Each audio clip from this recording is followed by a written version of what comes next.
Please be seated. Tomen asiento. The sitting is resumed. Se reanuda la sesión.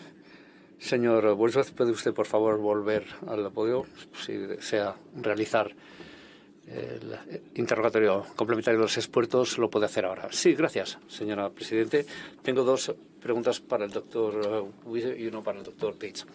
En primer lugar, doctor Wither hizo varias preguntas de no haber visitado el Silala del lado boliviano de la frontera.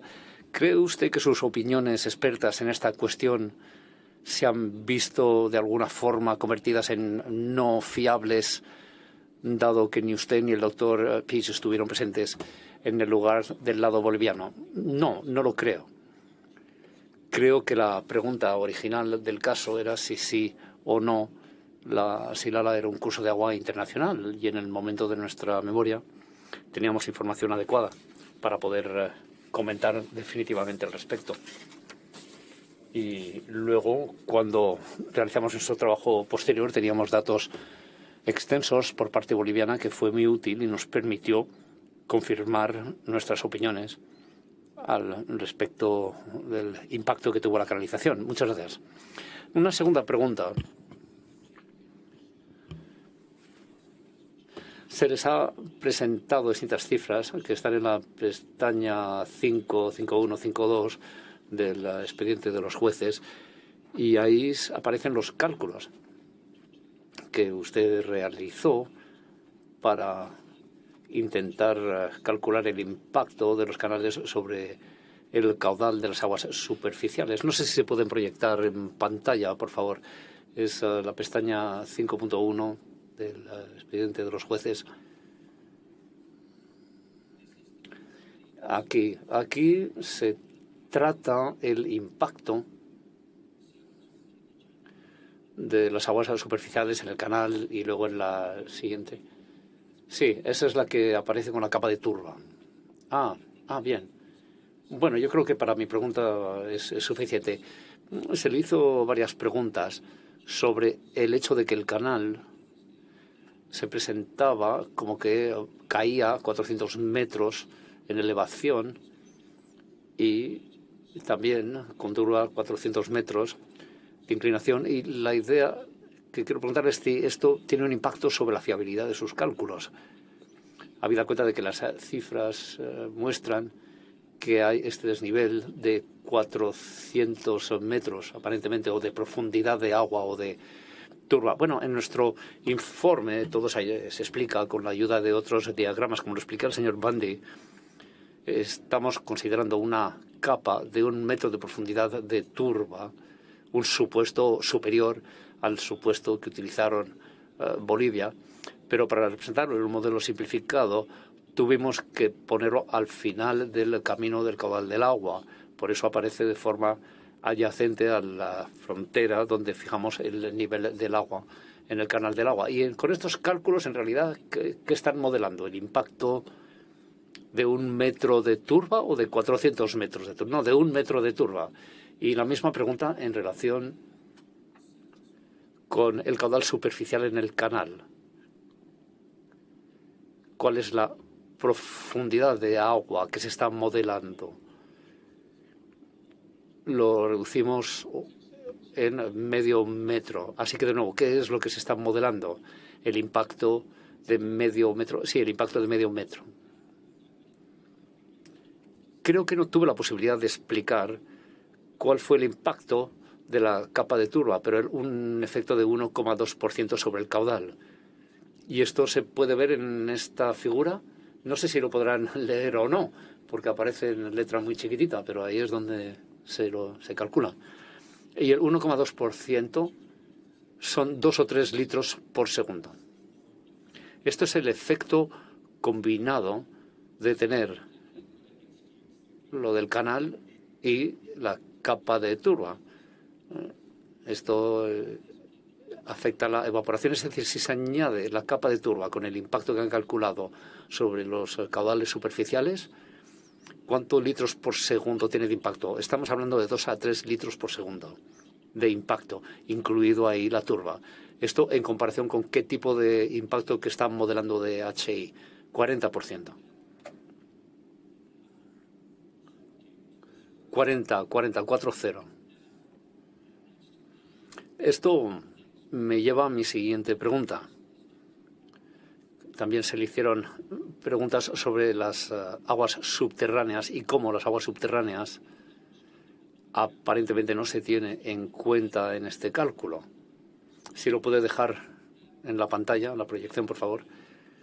El hecho de que el agua subterránea no se considera en este cálculo, ¿esto de alguna manera mina su validez? No, en absoluto. Esto es solo para demostrar la magnitud del efecto que tiene la caída de medio metro de caída del agua en el canal y de la turba sobre los caudales superficiales.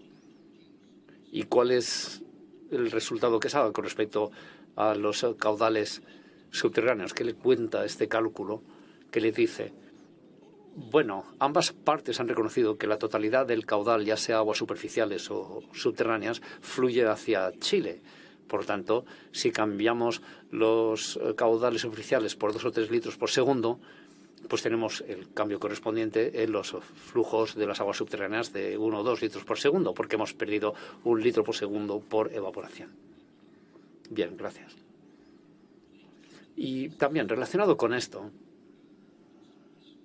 se le hizo una pregunta de si una sección transversal que era representante del caudal, si era representativo del caudal en todo el humedal. Y dijo usted que no, y la figura que se le presentó, creo que se puede poner, porque creo que aparece en el informe, se puede proyectar la figura correspondiente.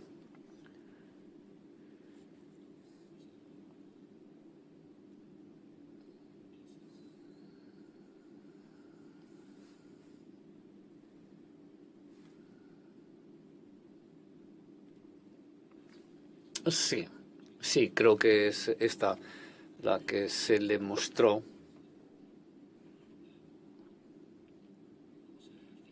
En su informe también aparecen estas otras cifras que aparecen debajo. Entonces, para contestar la pregunta del señor Bundy, que si una sección transversal era representativa de todos los caudales de los humedales, dijo usted que no.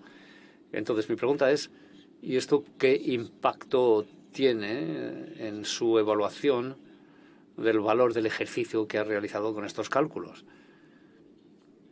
O su capacidad de cuestionar la validez del modelo realizado de HI en referencia con este cálculo suyo. Bueno, mostramos con nuestro cálculo simple que el efecto de los canales era de aproximadamente medio litro por segundo. Y esto lo hicimos utilizando una sección transversal representativa. Lo podríamos hacer para muchas secciones transversales y básicamente los resultados mostrarían lo mismo, porque el cambio en la elevación del canal es tan pequeña, en toda la zona de captación de aguas es tan pequeña en comparación con la diferencia de la elevación del agua freática. Así que en su presentación del viernes mostraron esa pequeñísima reducción, casi no se discierne, sobre el largo flujo de una gota de agua que cae de las montañas, 500, 600, 700 metros y que llega hasta los humedales. Una caída de 1.500 metros de elevación. En cuanto al agua subterránea, pensamos que es 150, 160 metros. Esto es una pendiente muy importante que está empujando el agua Y esto es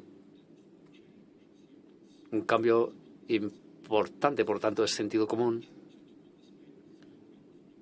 que poner una pala en el suelo y decir que va a haber un aumento del 40% de los caudales superficiales es bastante extraño.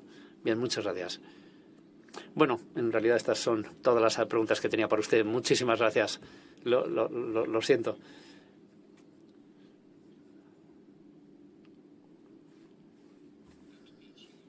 Y ahora a Pitch. Le preguntaron que dónde está la prueba de que la falla que estábamos observando en la pestaña 8, creo, del expediente de los jueces. ¿Se puede proyectar en la pantalla también, por favor?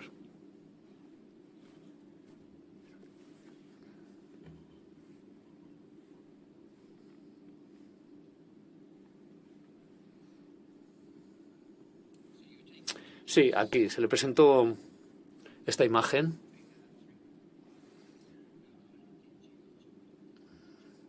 El esbozo de la evolución geológica y morfológica de la zona del río Silala. Y se le preguntó si hay pruebas de que esa falla que aparece aquí no se extiende más allá de la frontera. Bueno, hay pruebas de este tipo en su informe. Sí, en el mapa, al final de la réplica de Chile, en el mapa geológico, se puede ver claramente, porque aparece marcado en el mapa, se ven la falla Cabana y las otras dos fallas que cruzan el río, unos 4 kilómetros río abajo de la frontera, cruzan el río norte, noreste, sur, sureste. Esa es la dirección que sigue. Y esa falla es la falla Cabana. ¿Se podría poner entonces en la pantalla el mapa al que se refiere el doctor Pitch, si no me equivoco?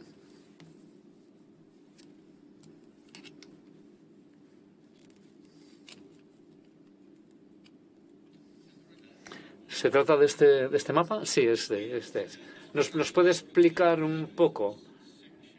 Bueno, vemos la línea que va de A a A1, si no me equivoco. Si lo sigue por una breve distancia, justo antes de la zona amarilla de la Cabana, se ve una línea discontinua y luego más adelante vemos otra línea discontinua y luego una línea sólida. La línea discontinua junto al amarillo de Cabana es la falla de Cabana y se puede ver dónde se encuentra y se puede ver que va en esa dirección que he señalado y las otras fallas también. Y si vemos la frontera,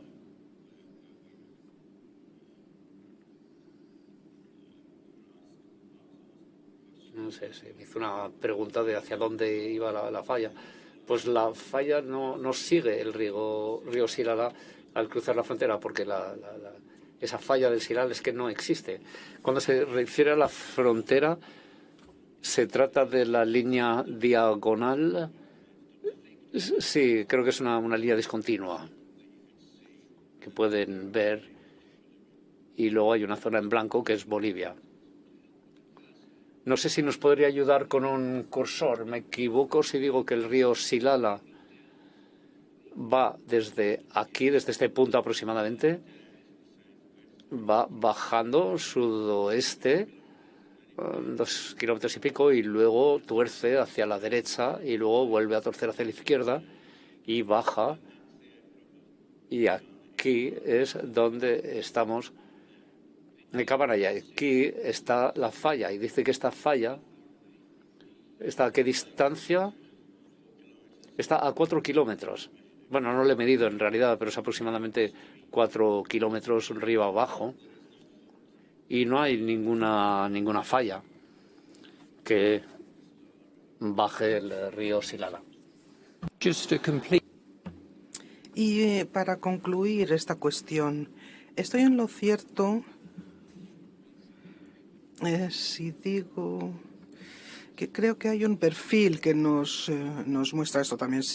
Respuesta, sí, un corte transversal geológico. Pregunta, ¿quizás puede explicar esto a la Corte? ¿Esto también está contenido en su informe? Respuesta, sí, creo que está en la réplica.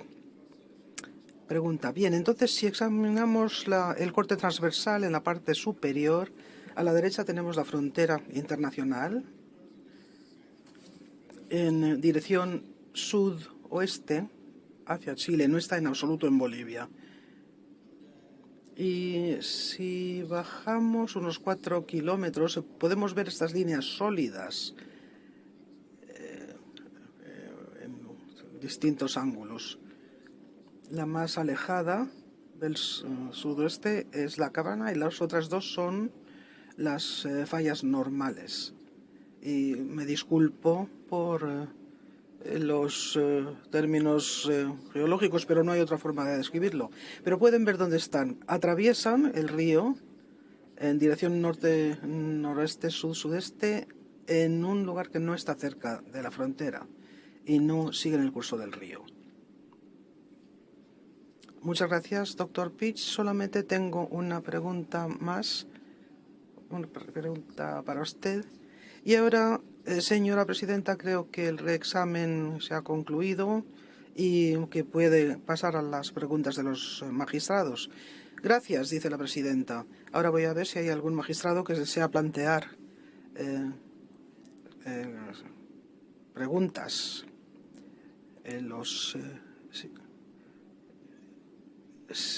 Pregunto a los magistrados en la sala si desean plantear alguna pregunta. Es algo más difícil para los que están conectados por videoconferencia. No parece que es el caso, pero yo sí tengo una pregunta. Está relacionada con la observación que se hizo antes en cuanto a las estaciones, la estación de lluvias. Creo que esta es una pregunta para el doctor Witter. Entiendo que el Silala está situado en una zona muy árida, pero allí también hay una temporada o una estación lluviosa.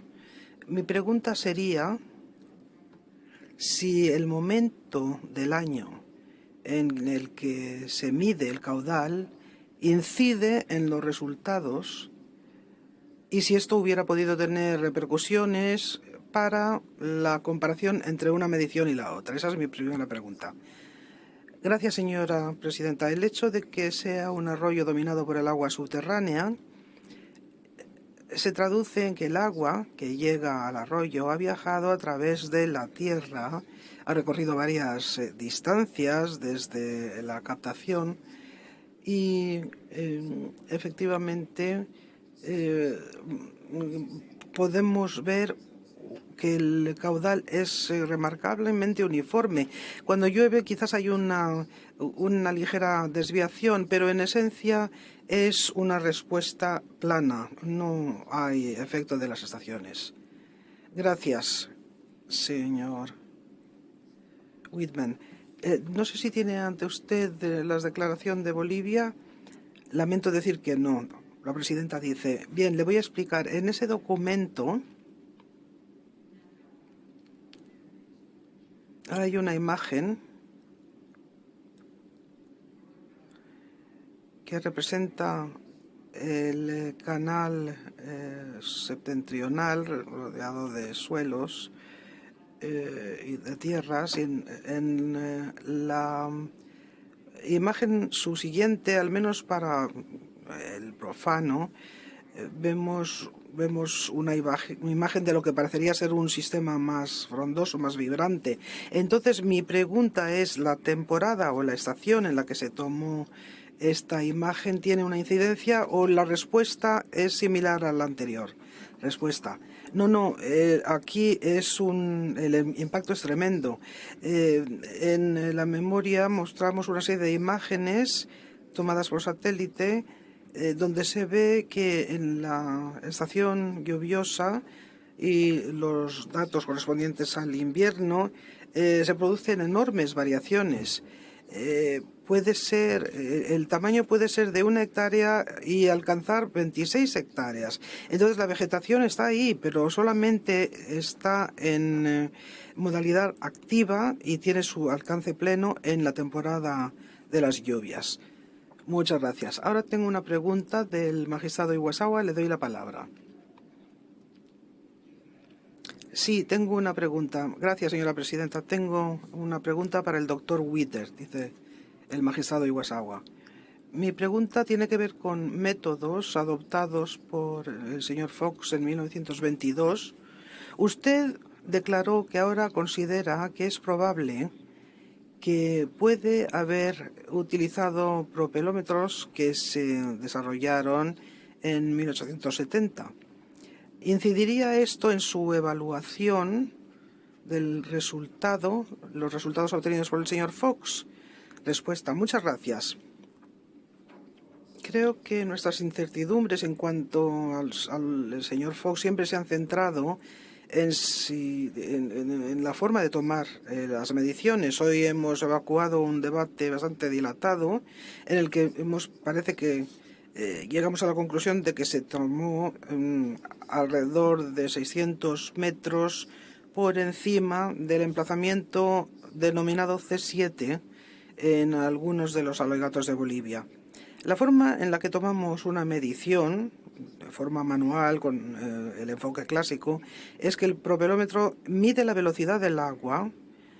Entonces se introduce en el agua a distintas profundidades, en distintos emplazamientos, se integra la velocidad con el área y con eso llegamos a la medición de la descarga. Si se hace con cuidado, quizás la diferencia es de 5 o 7%. Si queremos datos precisos, utilizamos las pequeñas estructuras de las que he hablado, donde se coloca un embalse en el arroyo y se mide el nivel del agua, con lo cual se tiene una idea de la descarga. En el caso del Silala, tanto Bolivia como Chile tienen estas instalaciones, pero la calidad de las respuestas obtenidas ha sido muy variada. Entonces me parece que es muy importante tomar los datos de forma manual y estos se utilizan, de hecho, para corregir las mediciones de caudal continuo, que depende de una relación entre la descarga y el caudal. Normalmente lo que se hace es tomar la medición y luego corregirla de tal manera que la lectura de las toma del embalse corrige las tomas manuales. Muchas gracias, dice la presidenta, tanto al doctor Iwasawa como al doctor Witter. El magistrado Tonka tiene una pregunta. Muchas gracias, señora presidenta. Buenas tardes, doctor Witter. No sé si recuerda que compareció aquí, dice el señor Witter, hace 24 años. En aquella ocasión el agente de Eslovaquia era un agente muy fiero.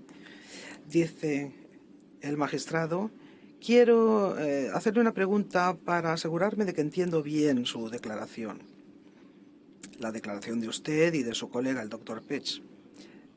Las canalizaciones históricas no han tenido ninguna incidencia considerable ambiental en la zona, porque ustedes han escrito que los resultados demuestran que los humedales continúan y que las canalizaciones no han tenido ningún efecto. Entonces, si lo entiendo bien, no ha habido ningún impacto negativo ambiental por parte de las canalizaciones. Respuesta: esto iría más allá de nuestros conocimientos expertos, de nuestro peritaje. Lo que hemos visto es que el drenaje sin duda elimina el agua de superficie y naturalmente hay vegetación que donde florece es en esa zona precisamente. Entonces lo que hemos intentado hacer es una determinación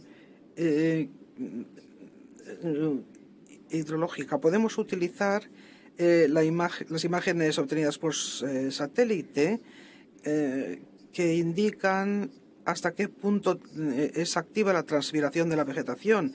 Y vemos que los resultados de los humedales naturales en Chile son muy similares a los humedales de Bolivia.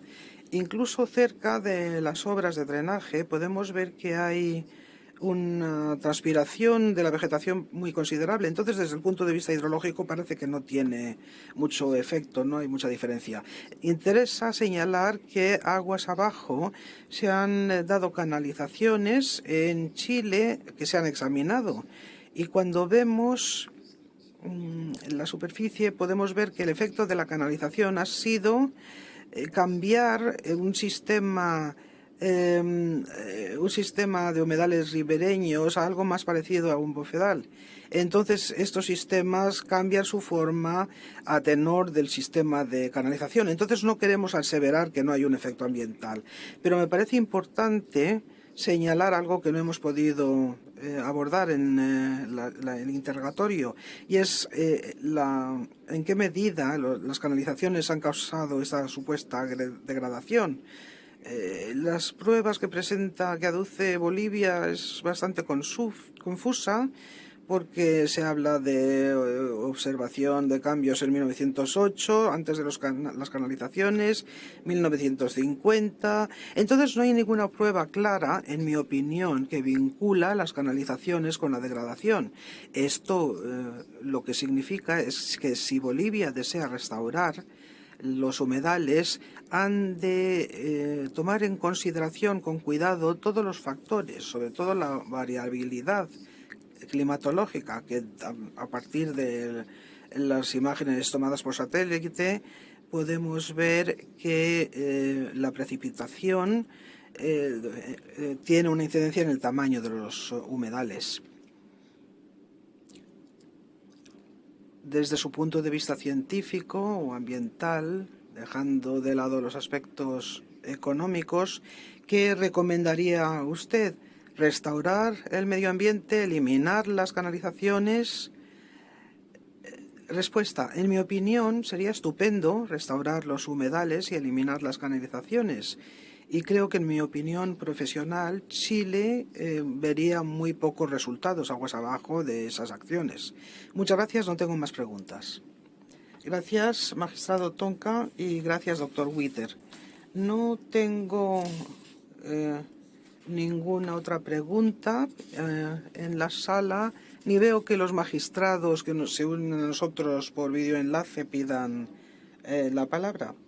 Esto significa que hemos llegado a la conclusión de esta fase. Les doy las gracias a los dos por comparecer ante la sala y les recuerdo que mañana, viernes 8 de abril, entre las 3 y las 6, los peritos citados por Bolivia serán llamados a declarar ante la Corte. Se levanta la sesión.